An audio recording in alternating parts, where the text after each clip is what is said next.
Alors voilà le réveil FlySock, donc avec le tour en bois et un écran numérique avec les chiffres qui sont plus blancs que à l'écran là qui donne un effet bleu.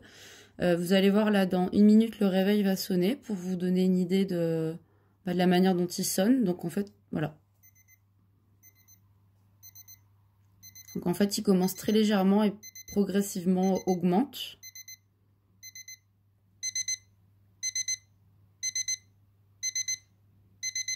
Voilà. Il suffit d'appuyer à l'arrière sur l'un des boutons pour que ça s'arrête. Donc voilà, vous avez les heures que vous pouvez mettre soit en 24 heures, soit en 12 heures. Là, avec les 3 boutons qui sont derrière, vous réglez le réveil. Donc 7 pour changer l'heure en rappuyant une fois pour les heures. Ensuite, vous rappuyez, ça change les minutes. Ensuite, vous passez sur voilà, enfin, en vous montrant. Donc là, on choisit. Moi, j'ai choisi le mode 24 heures. Là, vous avez l'heure. Vous rappuyez une fois, vous changez les minutes. Et ainsi de suite. Alarme 1, les heures, les minutes. Alarme 2.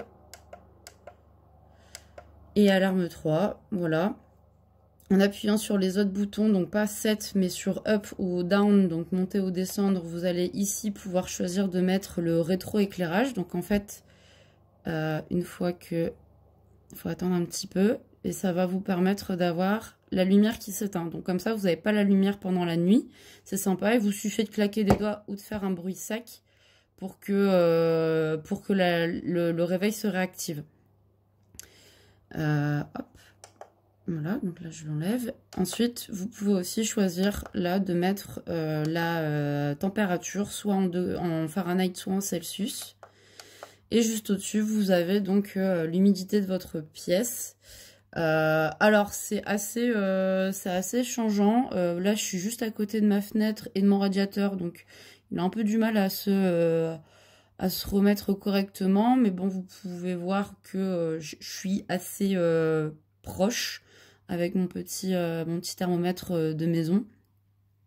Donc voilà, pour lui, s'il fait 17,5, lui il arrondit directement à 18, il fait pas les virgules.